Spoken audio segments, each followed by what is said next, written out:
तो P block में लिखो सब लोग, आज पढ़ेंगे हम लोग फास्फोरस के बारे में।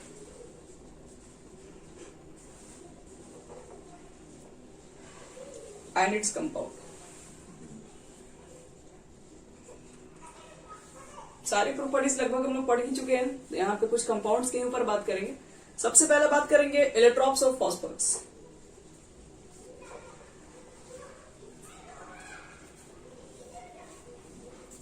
देखो फास्फोरस के इलेक्ट्रॉन्स कितने होते हैं, तो फास्फोरस के तीन तरह के तीन के ऐसे देखा जाए तो 5 तरीके के होते हैं, लेकिन जो ज्यादा फेमस है, जो ज्यादातर हम लोग को पढ़ना रहता है, वो 3 ही तरीके के इलेक्ट्रॉन्स को आपको मिलेंगे पढ़ने के लिए। जिसमें से हमारा पहला होता है व्हाइट फास्फोरस, सेकंड जो हमको मिलेगा वो रेड फास्फोरस होता है, थर्ड जो हमारे पास है ब्लैक फास्फोरस। 3 तरह के इलेक्ट्रॉन्स। चलो पहले बात कर लेते हैं व्हाइट फास्फोरस पे।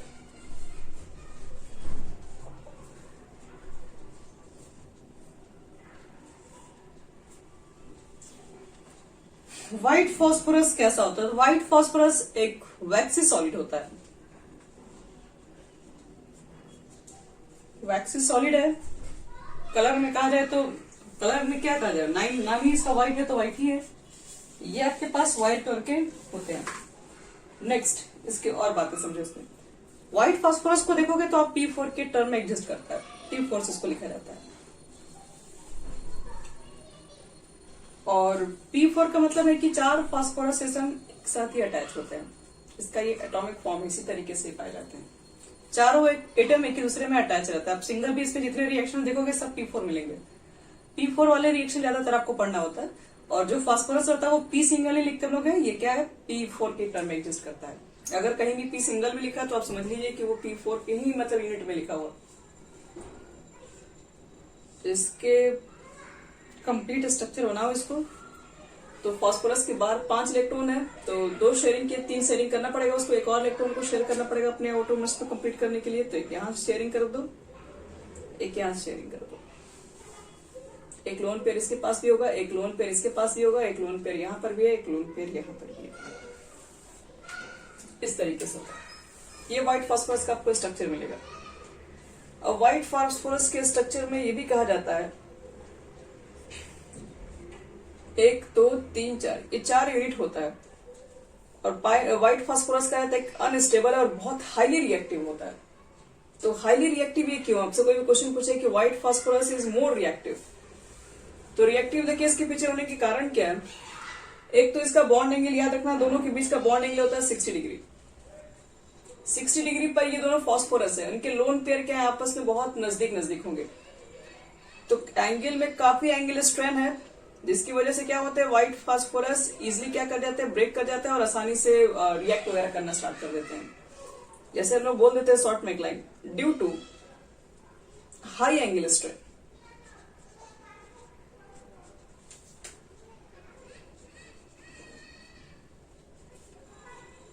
High angle strain, it is unstable and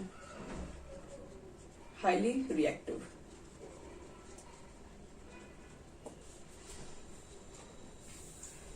loan pair है, कम बॉन्ड एंगल पे दोनों प्रेजेंट है। दोनों लोन पेयर के बीच में काफी रिपल्शन होगा, जिसकी वजह से ये आसानी से ब्रेक हो जाते हैं और बहुत तेजी से रिएक्शन करना स्टार्ट कर देते हैं। इसलिए व्हाइट फास्फोरस काफी ज्यादा माना जाता है कि बहुत ज्यादा ये रिएक्टिव होता है। इसको आप जैसे ही एयर में रख दोगे कुछ समय के बाद आप देखोगे वो व्हाइट फास्फोरस क्या होता है, पीला पड़ जाता है। कुछ समय के बाद वो येलो में दिखाई पड़ने लगेगा। तो व्हाइट फास्फोरस एक्चुअल में येलो में दिखता कैसे है, तो क्या करता है अपने ऊपर लेयर क्रिएट कर लेता है। अपने ऊपर वो क्या करता है ऑक्सीजन गैस के लेयर को बैठा लेता है। वो तुरंत O2 से रिएक्ट कर जाएगा और P4O10 बना लेगा।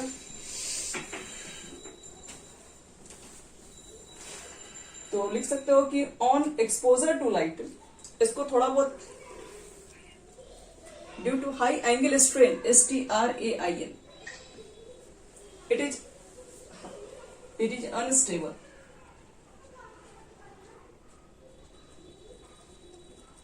And highly reactive.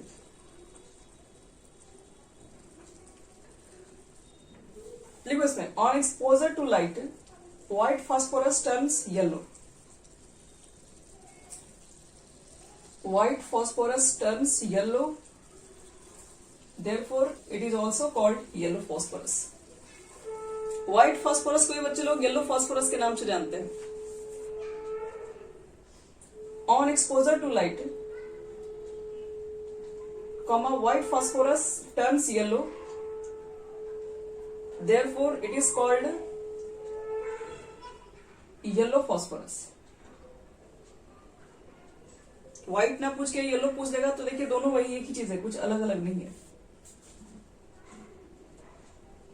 और जो व्हाइट फास्फोरस जो होता है वैक्सी सॉलिड का होता ही है, उसका गार्लिक ऑर्डर भी होता है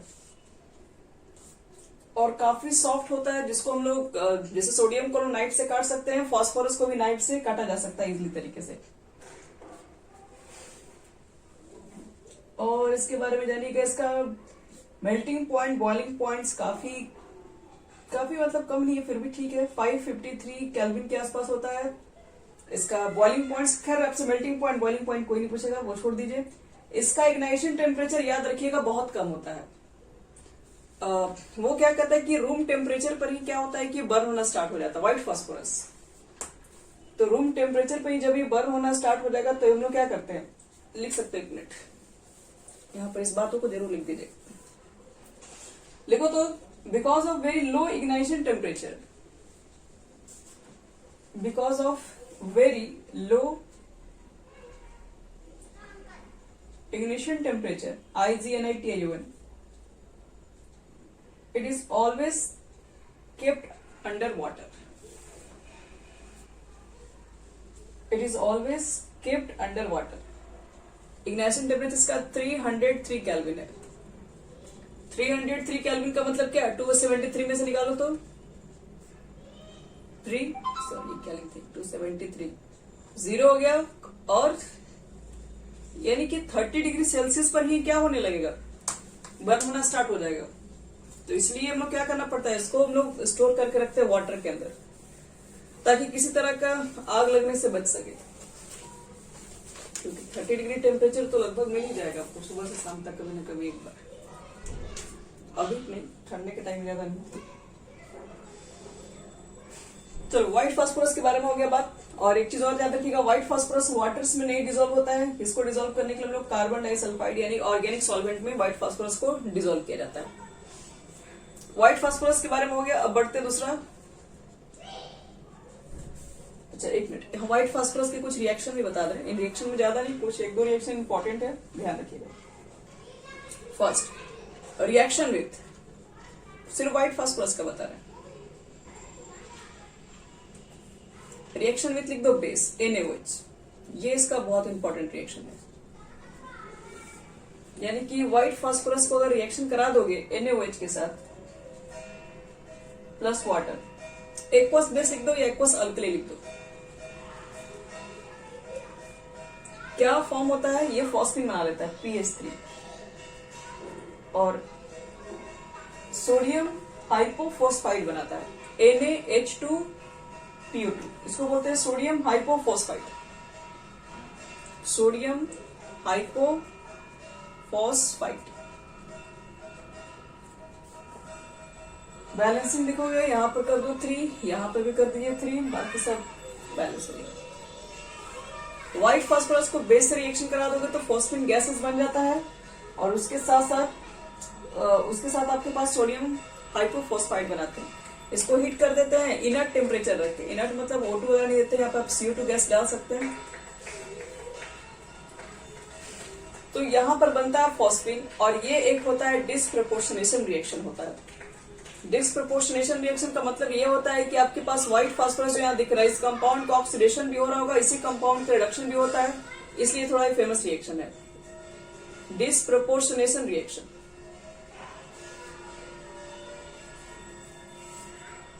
डिस्प्रपोर्शनेशन रिएक्शन. देखो ये तो अभी 0 के फॉर्म पे है.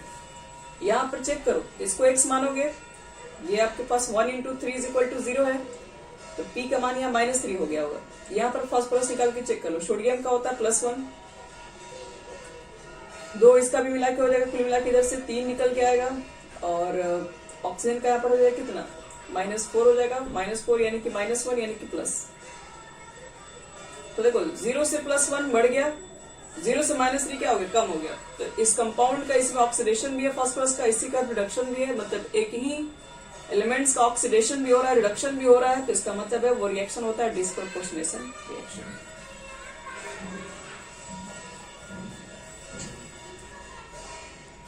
तो व्हाइट फास्फोरस याद रखना कि बेस से रिएक्शन करता है, तो ये फॉस्फिन गैस होता है। ये रिएक्शन बहुत बार पूछा हुआ है सीबीएसई बोर्ड वगैरह में। फॉस्फिन फॉर्म करता है, सिर्फ सीबीएसई में नहीं बच्चे लोग, और भी बोर्ड में ये पूछा जा सकता है। इसके बाद देखो नेक्स्ट रिएक्शन इसका,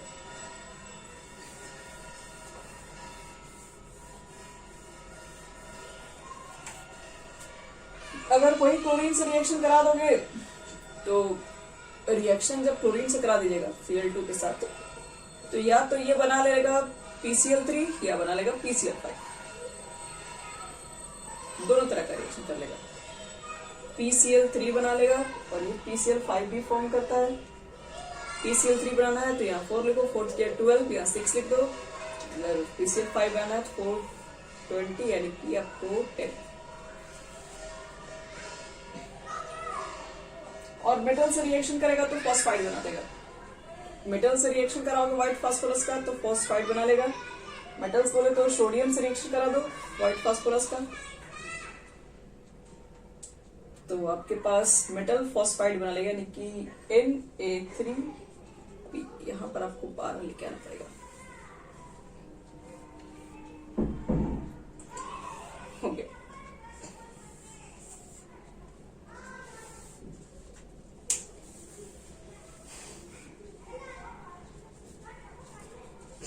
चलो व्हाइट फास्फोरस का बस नहीं है, आगे बढ़ते हैं रेड फास्फोरस के बारे में।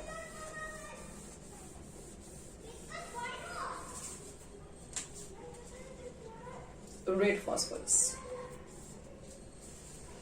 तो देखो व्हाइट फास्फोरस को लेके आप क्या कर दो, हीट कर दो एट अराउंड 573 केल्विन, तो आपको बन जाएगा। यानी कि व्हाइट फास्फोरस को ही लेके क्या करना है, हीट करना है। 573 केल्विन है, कह रहा है इसको बनाने में आपको 10 से 12 दिन भी लग सकता है, और इनर्ट एटीएम होना चाहिए, एयर वहां पर प्रेजेंट नहीं होनी चाहिए। बहुत टाइम लग जाएगा इसको बनाने में, तो बन जाता है आपके पास रेड फास्फोरस। व्हाइट फास्फोरस को रेड फास्फोरस में कन्वर्ट करना है, 573 पर गर्म कर दो बहुत टाइम तक, उसके बाद ही बन जाएगा। व्हाइट फास्फोरस जो बच्चे लोग होता है वो भी टेट्राहेड्रल यूनिट तो होता है, सॉरी रुट फास्फोरस में टेट्राहेड्रल यूनिट होता है, लेकिन वो जो यूनिट होता है वो आपके पास बहुत सारे मतलब पॉलीमेरिक चैन की तरह कंबाइन होते रहता है। जो हम आपको दिखा रहे हैं इस तरीके से, देखिए ये जो दिख रहा है एक्चुअल में यही आपके पास है रेड फास्फोरस। ये सब यूनिट आपस में टेट्रा यूनिट का एक यूनिट, एक phosphorus, white phosphorus, 2 white phosphorus, 3 white phosphorus, ये सब आपस में जब कंबाइन होता है तो एक बड़ा सा लेयर बना लेता है, बहुत सारा एक पॉलीमेरिक फॉर्म में आपस में सब एक दूसरे चैन से अटैच होते चला जाएगा, तो ये बन जाता है रेड फास्फोरस। तो रेड हाफ फास्फोरस में भी व्हाइट फास्फोरस का ही कंबाइनिंग होता है, लेकिन उसमें क्या होता है पॉलीमेरिक स्ट्रक्चर में ब्रांचिंग में ऐड होते चले जाते हैं व्हाइट फास्फोरस। यानी कि आपके पास 4 यूनिट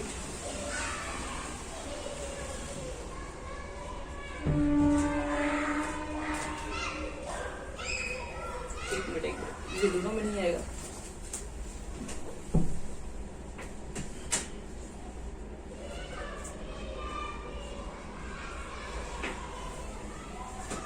इस तरीके से करके लंबा चैन ये पॉलीमेरिक होता है, polymeric P tetrahedral unit,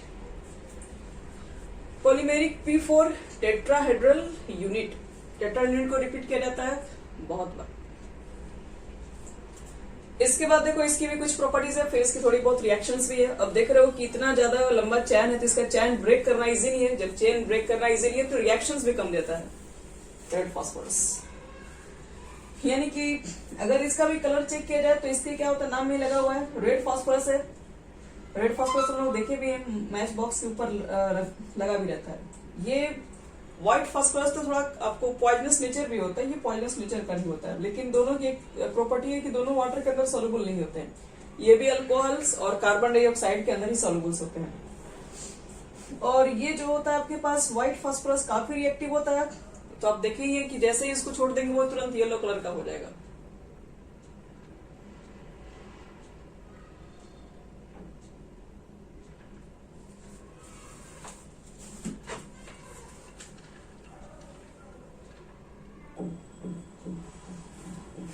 white phosphorus से रेड फास्फोरस जो आपका होता है बहुत कम रिएक्टिव होता है। रीजन क्या होगा? वही पॉलीमेरिक स्ट्रक्चर्स होने की वजह से, बहुत सारे बॉन्डिंग वगैरह होता है, इसलिए ये ज्यादा स्टेबल होता है।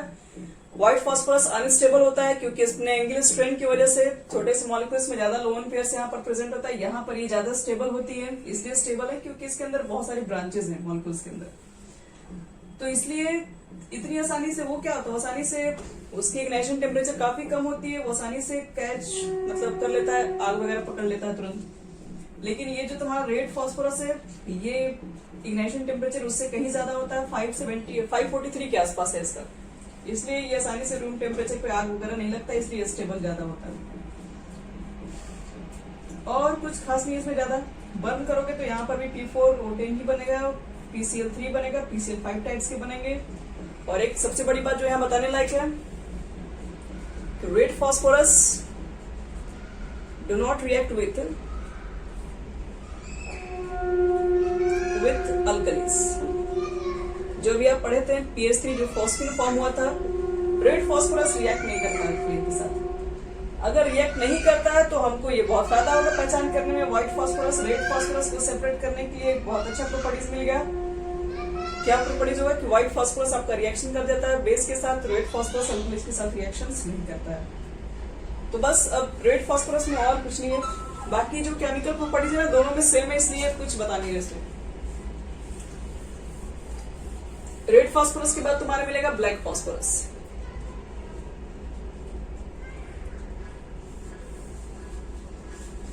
ब्लैक फास्फोरस में याद रखना पहली बात की ब्लैक फास्फोरस दो फॉर्म में मिलता है, यानी कि 2 फॉर्म है ब्लैक फास्फोरस के। एक होता है अल्फा ब्लैक फास्फोरस, दूसरा तुम्हारे पास है बीटा ब्लैक फास्फोरस। और कह रहा है कि alpha black phosphorus is formed when red phosphorus is heated at 803 kelvin. जब आप रेड फास्फोरस को ले लीजिएगा अगर और उसको 803 केल्विन के अराउंड हीट करोगे, वेरी हाई टेम्परेचर, तब आपको बनेगा यहाँ पर ब्लैक फास्फोरस। अभी कौन सा ब्लैक? तो alpha black, alpha black phosphorus है ये। और फिर कहा जा रहा है कि अगर मान लो अगर तुमको बनाना है ये बीटा ब्लैक फास्फोरस बनाना है, तो यहां पर एक मिनट अल्फा ब्लैक फास्फोरस के लिए हम लोग अल्फा ब्लैक रेड फास्फोरस इतना, हाँ बीटा ब्लैक फास्फोरस को तैयार करना है तुमको व्हाइट फास्फोरस ही लेना पड़ता है। व्हाइट ले लो, व्हाइट फास्फोरस को लेके आपको हीट करना पड़ता है एट अराउंड 473 केल्विन, तब जाके आपको बनता है beta black phosphorus. Red phosphorus से अल्फा ब्लैक बनाओगे, व्हाइट फास्फोरस से बना पाओगे बीटा ब्लैक फास्फोरस। और ये दोनों याद रखना, ये दोनों ऐसा फास्फोरस है कि ये ऑक्सीडाइज वगैरह जल्दी नहीं होती है, याद रखिएगा एयर वगैरह में, क्योंकि अभी तक आपने देखे था रेड फास्फोरस में ऑक्सीडाइज हो जाती है, व्हाइट फास्फोरस तो बहुत इजी तरीके से हो जाती है। और इसमें जो स्ट्रक्चर होता है जो अल्फा ब्लैक होता है वो ज्यादातर मोनोक्लिनिक के स्ट्रक्चर से रिजेंबल करते हैं। मोनोक्लिनिक होता है और रोम्बोहेड्रल की तरह होता है, इसके स्ट्रक्चर इससे रिजेंबल करेंगे जब बनेगा तो। और कहा जा रहा है कि it does not oxidise in air, इसको एयर में रखोगे तो ये आसानी से ऑक्सीडाइज नहीं कर पाती, क्योंकि इसके अंदर काफी, जैसे कि हम लोग तो एक ब्रांचिंग पॉलीमेरिक चैन देख रहे थे ना, ये काफी कॉम्प्लिकेटेड चैन होता है, बहुत बड़ा नेटवर्किंग चैन होता है। कुछ इस तरीके से भी दिखा रहे हैं, देखो एक नेटवर्किंग चैन इसका, ये जो नीचे दिख रहा है ये खतरनाक सा जो चैन दिख रहा है यही आपको दिखता है बीटा ब्लैक फास्फोरस है ये। और खास करके ये बीटा ब्लैक फास्फोरस भी है। तो ये दोनों का ना जो स्ट्रक्चर होता है वो काफी कॉम्प्लिकेटेड होता है, मतलब काफी ज्यादा इसमें ब्रांचिंग्स रहते हैं मॉलिक्यूल्स के बीच में, इसलिए ये ज्यादातर अनस्टेबल होते हैं। ये किसी से बीटा फास्फोरस रिएक्ट अनस्टेबल करेंगे। ये ज्यादातर स्टेबल होते हैं, किसी से रिएक्शंस नहीं करते हैं, वो इजीली तरीके से फायर भी नहीं हो सकते हैं क्योंकि इनमें ब्रांचिंग बहुत ज्यादा है, तो बॉन्डिंग भी इनके बीच स्ट्रेंथ ज्यादा है, तो आसानी से ब्रेक भी नहीं होगा, तो आसानी से फिर टूटेगा भी नहीं और कोई भी रिएक्शन जल्दी नहीं शो करता है। फिर बीटा के बारे में थोड़ा सा आपको जान लेना होगा। ऐसी सुन लो प्रॉपर्टीज है, याद रख लो, कोई पूछेगा तो ठीक है, एमसीक्यू वगैरह में भी काम ले सकता है। बीटा ब्लैक फास्फोरस की जो स्ट्रक्चर्स होती है वो बिल्कुल मैच करती है ग्रेफाइट के स्ट्रक्चर जैसी, याद रखिएगा। ग्रेफाइट की जो लेयर स्ट्रक्चर्स होती है, बीटा फास्फोरस की जो भी स्ट्रक्चर होती है, एकदम सेम टू सेम उसी तरह से लेयर स्ट्रक्चर इसकी भी पाई जाती है। इसलिए याद रखना कि इसको बीटा ब्लैक फास्फोरस को हम लोग ग्रेफाइट स्ट्रक्चर्स के भी नाम से जानते हैं। इसलिए आप कहते हैं कि ग्रेफाइट में एक इलेक्ट्रॉन फ्री रहता है, तो यहाँ पर भी क्या रहता है, एक इलेक्ट्रॉन आपके पास फ्री ही रहते हैं। और भी इसके अंदर है प्रॉपर्टीज। बीटा जो ब्लैक फास्फोरस है, जिस तरह से graphite good conductor of electricity है, तो उस तरीके से ये भी एक फेयरली गुड कंडक्टर माना जाता है, ये भी इलेक्ट्रिसिटी का होता है। तो बहुत सारी प्रॉपर्टीज मैच करती है, इसलिए ग्रेफाइट का दूसरा हम लोग बीटा ब्लैक फास्फोरस के नाम से भी जानते हैं, क्योंकि सेम लुक लाइक स्ट्रक्चर्स भी होता है, कुछ कुछ प्रॉपर्टीज भी मैच करती है इसलिए। तो और कुछ नहीं है, यही तीन तो आपको इलेक्ट्रॉन्स के बारे में जानना है। एक रेड हो गया, एक व्हाइट हो गया, एक आपको ब्लैक दिखाई पड़ रहा है।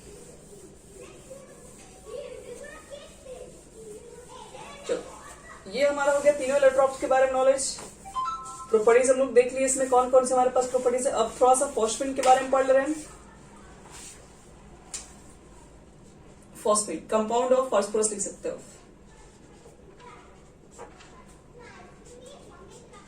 कंपाउंड ऑफ फास्फोरस में आपका पहला जो इंपॉर्टेंट पढ़ना है वही है फॉस्फेट, PH3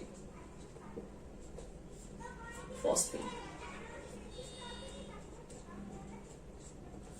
हाइब्रिडाइजेशन निकालो इसका, वही बात हो गया, लोन पेयर एक H और एक H, close to 90 degree bond angle. क्यों? Due to Drago's rule, no hybridisations. कैसे बनेंगे ये? मेथड ऑफ प्रिपरेशन,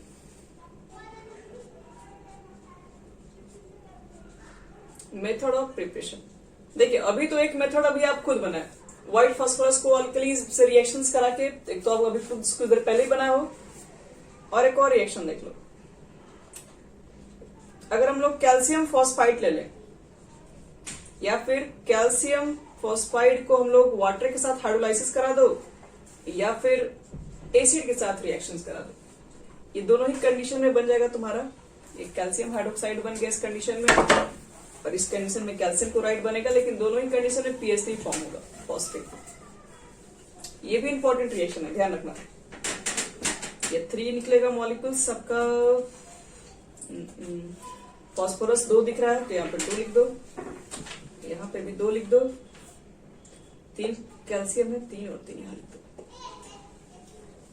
फॉस्फेट बनाने का पहला मेथड, और दूसरा होता है लैब मेथड। लैब मेथड कौन, जो हम जस्ट अभी पढ़े हैं, व्हाइट फास्फोरस रिएक्शन करा देते हैं NaOH के साथ प्लस वाटर। डिस्प्रपोर्शनेशन रिएक्शन होता है, कुछ देर पहले ही पढ़े थे भी हम लोग इसके बारे में। PH3 फॉर्म होगा और सोडियम हाइपोफॉस्फाइड बना था, यानी कि NaH2PO2 फॉर्म हुआ था। ध्यान रखना, ये इंपॉर्टेंट रिएक्शन है, ये दोनों ही इंपॉर्टेंट है। इसमें 3 था इसमें बैलेंसिंग में, ये भी 3 था और यहाँ पर भी 3 है। फॉस्फेट में एक खासियत है कि ये जो फॉस्फेट है, एक तो कलरलेस गैस होता है, और इसका जो स्मेल होता है वो रोटेंट फिश स्मेल जैसा होता है, सड़ी हुई मछली जैसा जो भी स्मेल आता है उसी तरह इसका स्मेल बिल्कुल रिजेंबल करता है, और हाईली पॉइजनस है। रोटेंट स्मेल से थोड़ा फेमस है ये, रोटेंट फिश स्मेल से।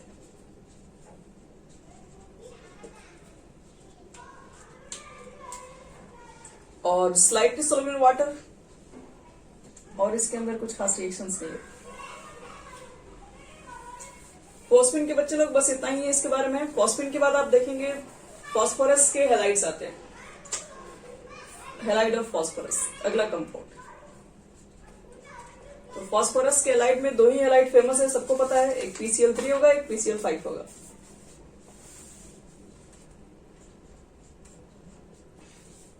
सबको सबको मालूम है PCl3 का स्ट्रक्चर क्या है, PCl5 का स्ट्रक्चर क्या है, पहले भी बता चुके हैं, इसलिए यहां नहीं बता रहे। तो पहले फॉर्मेशन कैसे होता है PCl3 का ही देखते हैं। तो व्हाइट फास्फोरस को ले लो, अभी कुछ देर पहले देखे थे, Cl2 से रिएक्शन करा देंगे तो PCl3 फॉर्म हो जाता है। और सेम कंडीशन यहाँ पर भी हो जाएगा, व्हाइट फास्फोरस को Cl2 से रिएक्शन करा दो, फिर PCl5 भी बन जाएगा। बैलेंस वैलेंस कर लोगे, कोई ज्यादा हार्ड चीज नहीं, 12 है नहीं, यहाँ 6 हो जाएगा और 4 लग दो, 5 नहीं 10। चलो प्रॉपर्टीज पे आते हैं, इसकी कुछ प्रॉपर्टीज क्या है। ये भी कलरलेस है, कलरलेस ऑयली लिक्विड है। इसका एक ही दो इंपॉर्टेंट रिएक्शन है कि PCl3 को हम लोग पढ़े हैं कि अगर वाटर से रिएक्शंस करा देंगे आप तो बनता है H3PO3, H3PO3 प्लस HCl बाहर। बैलेंसिंग कर दो 3 और 3 के साथ। शेप कैसा आता है, तो वही पिरामिडल शेप, ये तो पीछे भी पढ़े दोनों पिरामिडल्स का शेप होता है। इसमें देखो, इसकी प्रॉपर्टीज को अगर देखा जाए तो ये येलोइश कलर का होता है, देख लो आ गया कलर, येलोइश व्हाइट पाउडर होता है। पहली बात ये। दूसरा, इसको भी जब हाइड्रोलाइसिस कराएंगे तो क्या बनेगा, एक की तो प्रॉपर्टीज है, हाइड्रोलाइसिस करा दीजिए तो PuCl3 प्लस HCl फॉर्म होता है। PuCl3 HCl ये फॉर्म करता है, और एक मिनट, PuCl3 HCl बैलेंस है, 5 है ना Cl, यहाँ पे 2 लगा दो, 5 हो गया। और PCl5 अनस्टेबल है, सबको मालूम है, हीट करते हैं तो ऊपर वाला दोनों बॉन्ड टूट जाता है, यानी PCl3 प्लस Cl2 में ब्रेक हो जाता है। और भी इसके बारे में बताते हैं। PCl जो आपके पास 5 होता है वो सॉलिड के फॉर्म में कैसे एग्जिस्ट करता है, टेट्राहेड्रल केटायंस और एनायंस के फॉर्म में। तो ये पीछे बच्चे लोग लिखा हुआ है, इसलिए इसको हम दोबारा अभी नहीं बता रहे। चलो अब इसके बाद आते हैं हम लोग oxy acids.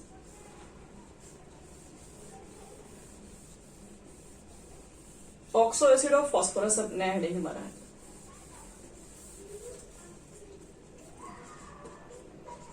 Oxo acid of phosphorus. चलो इसको थोड़ा ध्यान समझना पड़ेगा, इसमें बहुत सारे प्रॉपर्टीज पढ़ते हैं लोग और बहुत सारे कंपाउंड्स भी होते हैं जिसको आपको नेमिंग याद रखना पड़ेगा, उसका स्ट्रक्चर भी ध्यान रखना पड़ता है, फिर किस तरह का बेसिक नेचर शो करते हैं, मोनो बेसिक, डाई बेसिक, वो भी सब याद रखना। चलो एक आसान तरीका बता रहे याद रखने के लिए। यहां लिखो पेरेंट एसिड बीच में,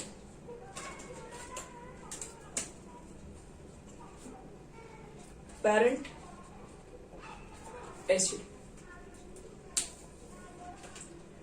पेरेंट एसिड में से आप क्या कर लीजिए कि इसमें से एक ऑक्सीजन को बाहर निकाल दीजिए। पेरेंट एसिड से अगर एक हाइड्रोजन को अगर हम लोग बाहर निकाल दे तो जो बनता है उसको क्या हम लोग बोलते हैं, उसको उस एसिड में ना अस लगाना पड़ता है, अस एसिड। जैसे कि मान लो कि सल्फ्यूरिक एसिड है H2SO4, एक ऑक्सीजन कम कर देते तो क्या बनता है, H2SO4 से H2SO3 होता है, उसको सल्फरस एसिड कहते हैं, तो अस एसिड हो जाता है। अगर इसमें से अगर आपने एक और ऑक्सीजन अगर कम कर दिया तो इसको हाइपो फॉर्म कहा जाता है, हाइपो वगैरह यूज करके बोलते हैं, हाइपो एसिड वगैरह करके।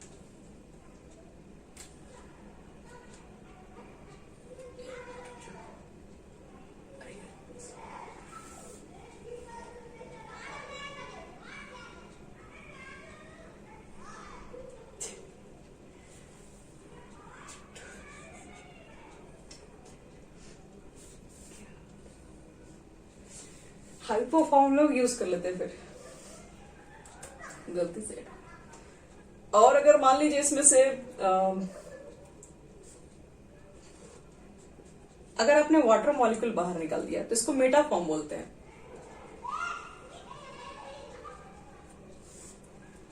अगर आपने इसमें से एक ऑक्सीजन को इसमें ऐड कर दिया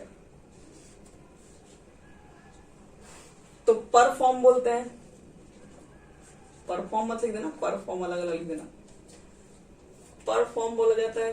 जैसे सुने होंगे पर सल्फ्यूरिक एसिड वगैरह, ये सब भी आता है। और अगर इसमें से हम लोग 2 से मल्टीप्लाई करके वाटर मॉलिक्यूल्स निकालते हैं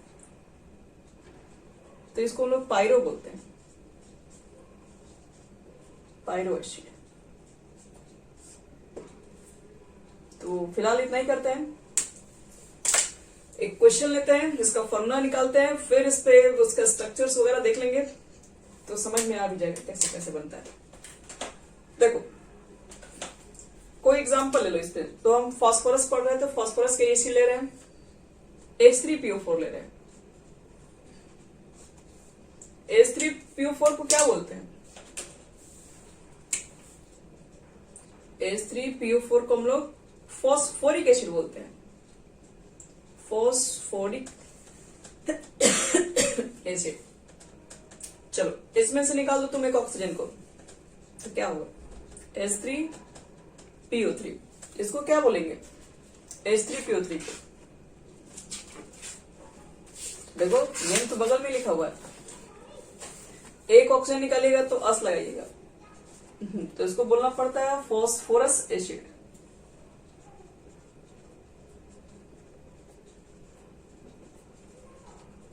एक और कम कर दो, H3PO2। तो H3PO2 को हम लोग क्या बोलेंगे? तो देखो हाइपोफॉस्फोरस एसिड, फॉस्फोरस एसिड। एक जोड़ दीजिए, इधर तो काम खत्म हो गया, एक ऐड कर दो, तो H2 नहीं, H3, ये बीच में पेरेंट एसिड ये होता है, तो क्या हो जाएगा? H3PO5। और H3PO5 को देखो क्या बोलते हैं? पर लिखा हुआ है, तो इसको हम लोग बोलते हैं पर ऑक्सो मोनोफॉस्फोरिक एसिड, पर ऑक्सो मोनोफॉस्फोरिक एसिड। लिख लो, हमको मिटाना पड़ेगा फिर इसमें से, पर ऑक्सो मोनोफॉस्फोरिक एसिड। इसमें से वाटर मॉलिक्यूल निकाल देंगे तो क्या बचेगा?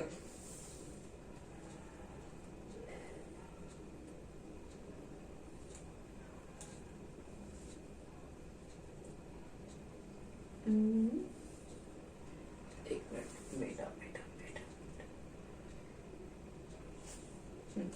बट फॉर्मूला क्या होगा? क्या ये नहीं, इसका पर ऑक्सो मोनोफॉस्फोरिक एसिड। इसमें से H3PO4 में से वाटर मॉलिक्यूल निकालो, तो इसको बनाते हैं HPO3, और HPO3 को बोलते हैं मेटाफॉस्फोरिक एसिड।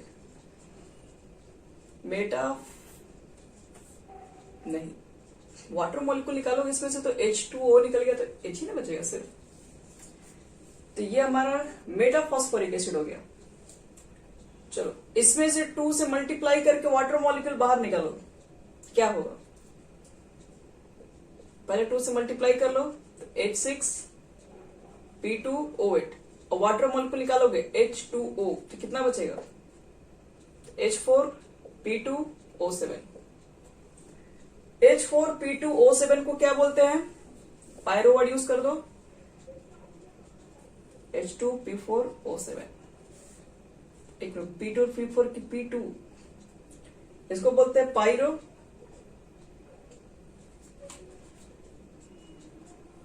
पायरोफॉस्फोरस एसिड। फॉस्फोरस नहीं, फॉस्फोरिक ही है ना, फॉस्फोरिक एसिड। मेटा हो गया, हाइपो लिख दिया हम लोग, हाइपोफॉस्फोरिक एसिड लिखे हैं?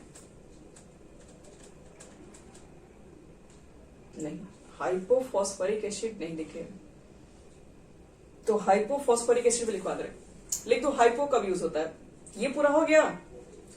हाइपो दो जगह है, अस में भी है, इक में भी होता है। अगर हमको डायरेक्ट इक में यूज करना है H3PO4 में, तब क्या करो, इसमें 2 से पहले मल्टीप्लाई कर दो, और इसमें से वाटर में सिर्फ H2 निकाल दो, तो 2 से मल्टीप्लाई करोगे तो H6P2O4, इसमें से मुझे सिर्फ 2 हाइड्रोजन मॉलिक्यूल निकालना है। एक मिनट, H3PO4 होता है ना? नहीं, ऐसे नहीं है। H4P2O6 hypophosphoric acid. 6 कैसे आएगा? H2 मॉलिक्यूल निकलने से तो नहीं आएगा आपके पास, H2O2 निकलने से आएगा। एक मिनट, जो H3PO4 सबका स्ट्रक्चर आ चुका है, बस इसका स्ट्रक्चर अभी तक बाकी है।